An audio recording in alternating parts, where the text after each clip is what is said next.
Greetings. The Discipleship Council has put together readings of the Passion of Christ so that you do not have to read alone, but you are invited to read along, to pull out your Bible and to start in Matthew chapter 26, verse 14, and read along with us as we go through the story of Jesus' Passion. It takes about 15 minutes to get through this story, but it is well worth the time. Peace be with you as you read and hear with joy what God says to you today. Then one of the 12, who was called Judas Iscariot, went to the chief priests and said, "What will you give me if I betray him to you?" They paid him 30 pieces of silver, and from that moment he began to look for an opportunity to betray him. On the first day of unleavened bread, the disciples came to Jesus saying, "Where do you want us to make the preparations for you to eat the Passover?" He said, "Go into the city to a certain man and say to him, 'The teacher says my time is near. I will keep the Passover at your house with my disciples.'" So the disciples did as Jesus had directed them, and they prepared the Passover meal. When it was evening, he took his place with the 12. And while they were eating, he said, "Truly I tell you, one of you will betray me." And they became greatly distressed and began to say to him, one after another, "Surely not I, Lord." He answered, "The one who has dipped his hand into the bowl with me will betray me. The Son of Man goes as it is written of him, but woe to that one by whom the Son of Man is betrayed. It would have been better for that one not to have been born." Judas, who betrayed him, said, "Surely not I, Rabbi." He replied, "You have said so." While they were eating, Jesus took a loaf of bread, and after blessing it, he broke it, gave it to the disciples, and said, "Take, eat. This is my body."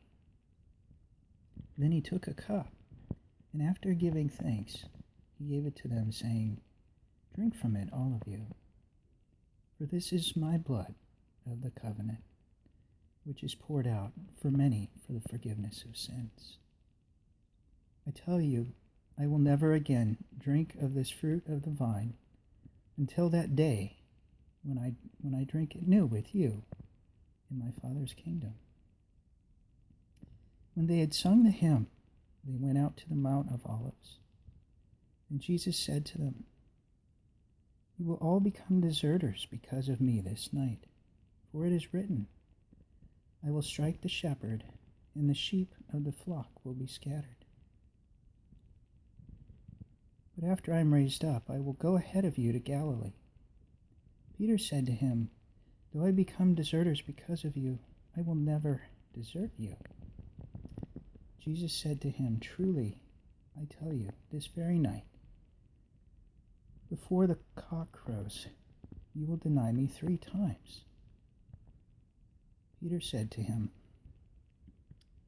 "Even though I must die with you, I will not deny you." And so said all the disciples.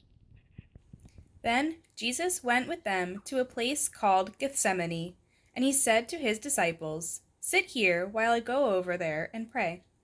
He took with him Peter and the 2 sons of Zebedee, and began to be grieved and agitated. Then he said to them, "I am deeply grieved, even to death. Remain here and stay awake with me."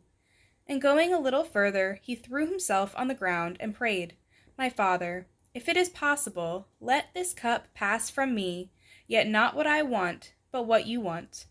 Then he came to the disciples and found them sleeping, and he said to Peter, "So could you not stay awake with me 1 hour? Stay awake and pray that you may not come into the time of trial. The spirit indeed is willing, but the flesh is weak." Again he went away for the 2nd time and prayed, "My Father, if this cannot pass unless I drink it, your will be done." Again he came and found them sleeping, for their eyes were heavy. So leaving them again, he went away and prayed for the 3rd time, saying the same words. Then he came to the disciples and said to them, "Are you still sleeping and taking your rest? See, the hour is at hand, and the Son of Man is betrayed into the hands of sinners. Get up, let us be going. See, my betrayer is at hand." While he was still speaking, Judas, one of the 12, arrived. With him was a large crowd with swords and clubs, from the chief priests and the elders of the people. Now the betrayer had given them a sign, saying, "The one I will kiss is the man. Arrest him." At once he came up to Jesus and said, "Greetings, Rabbi," and kissed him. Jesus said to him, "Friend, do what you are here to do." Then they came and laid hands on Jesus and arrested him. Suddenly, one of those with Jesus put his hand on his sword, drew it, and struck the slave of the high priest, cutting off his ear. Then Jesus said to him, "Put your sword back into its place, for all who take the sword will perish by the sword. Do you think that I cannot appeal to my Father, and he will at once send me more than 12 legions of angels?"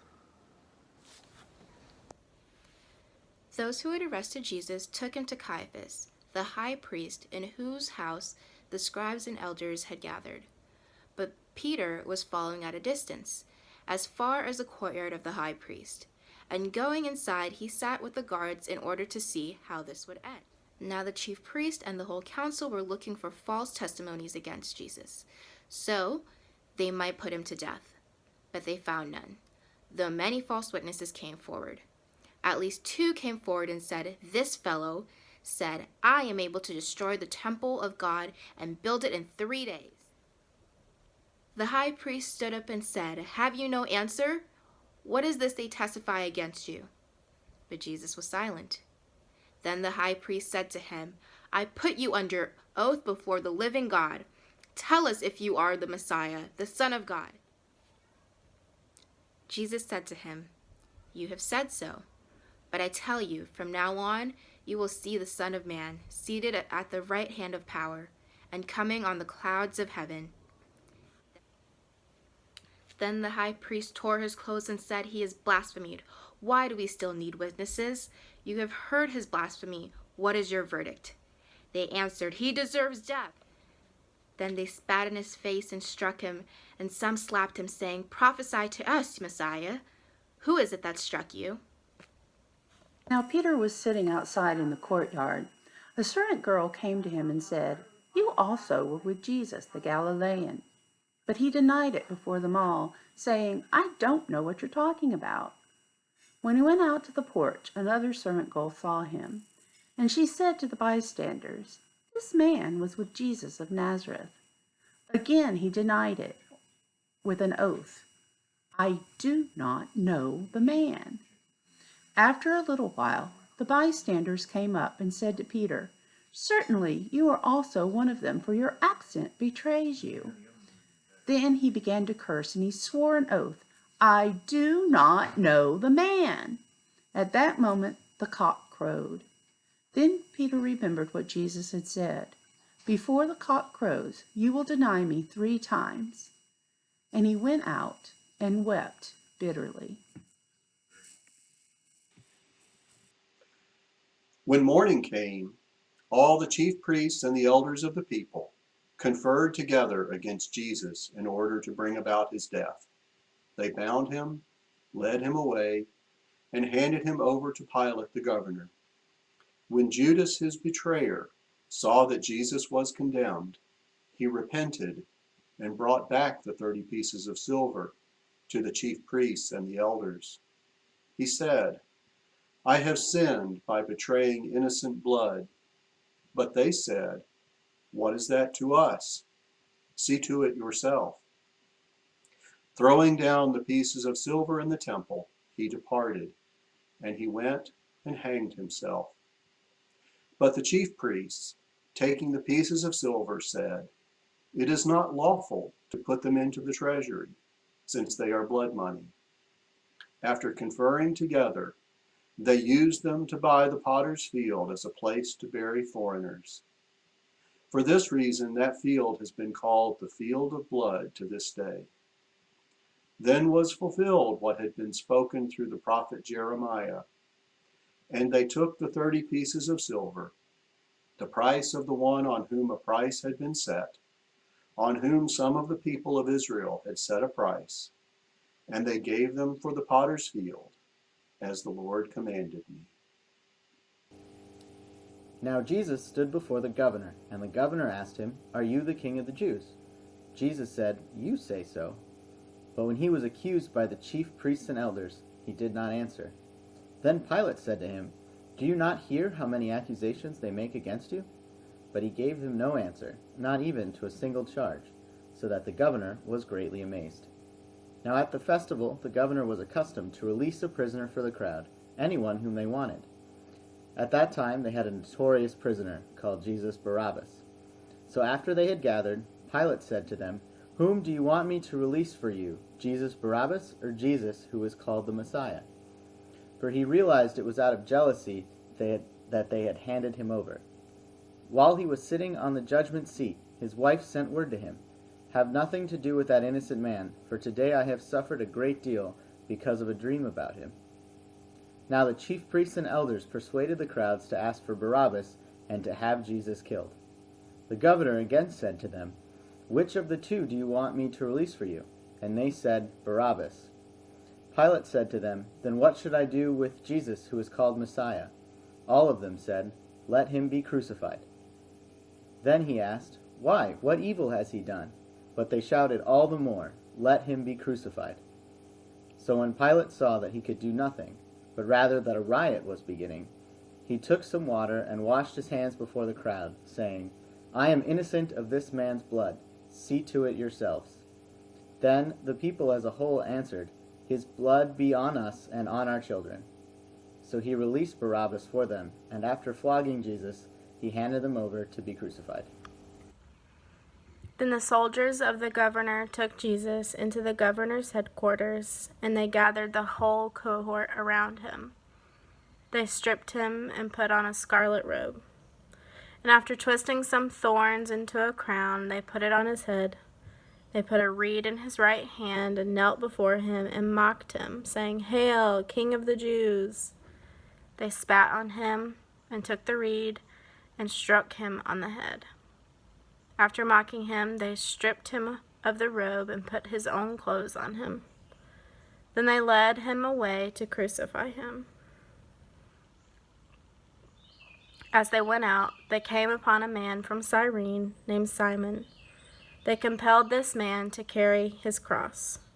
And when they came to a place called Golgotha, which means place of a skull, they offered him wine to drink mixed with gall. But when he tasted it, he would not drink it. And when they had crucified him, they divided his clothes among themselves by casting lots. Then they sat down there and kept watch over him. Over his head they put the charge against him, which said, "This is Jesus, the King of the Jews." Then 2 bandits were crucified with him, one on his right and one on his left. Those who passed by derided him, shaking their heads and saying, "You who would destroy the temple and build it in 3 days, save yourself if you are the Son of God. Come down from the cross." In the same way, the chief priests also, along with the scribes and elders, were mocking him, saying, "He saved others, he cannot save himself. He is the King of Israel. Let him come down from the cross now, and we will believe in him. He trusts in God. Let God deliver him now if he wants to, for he said, 'I am God's son.'" From noon, the bandits who were crucified with him also taunted him in the same way. From noon on, darkness came over the whole land until 3 p.m. And at about 3 o'clock, Jesus cried with a loud voice, "Eli, Eli, lema sabachthani?" That is, my God, why have you forsaken me?" When some of the bystanders heard it, they said, "This man is calling for Elijah."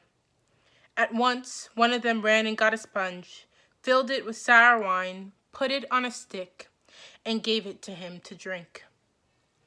But the others said, "Wait, let us see whether Elijah will come to save him." Then Jesus cried again with a loud voice and breathed his last. At that moment, the curtain of the temple was torn in two, from top to bottom. The earth shook and the rocks were split. The tombs were opened and many bodies of the saints who had fallen asleep were raised. After his resurrection, they came out of the tombs and entered the holy city and appeared to many. Now when the centurion and those with him who were keeping watch over Jesus saw the earthquake and what took place, they were terrified and said, "Truly, this man was God's son." Many women were also there, looking from a distance. They had followed Jesus from Galilee and had provided for him. Among them were Mary Magdalene and Mary, the mother of James and Joseph, and the mother of the sons of Zebedee. When it was evening, there came a rich man from Arimathea, named Joseph, who was also a disciple of Jesus. He went to Pilate and asked for the body of Jesus. Then Pilate ordered it to be given to him. So Joseph took the body and wrapped it in a clean linen cloth, and laid it in his own new tomb, which he had hewn into the rock. He then rolled a great stone to the door of the tomb and went away. Mary Magdalene and the other Mary were there, sitting opposite the tomb. The next day, that is, after the day of preparation, the chief priests and the Pharisees gathered before Pilate and said, "Sir, we remember what that impostor said while he was still alive. After 3 days I will rise again. Therefore command the tomb to be made secure until the 3rd day. Otherwise his disciples may go and steal him away and tell the people, 'He has been raised from the dead,' and the last deception would be worse than the first." Pilate said to them, "You have a guard of soldiers. Go, make it as secure as you can." So they went with the guard and made the tomb secure by sealing the stone. The word of God for the people of God. Thanks be to God.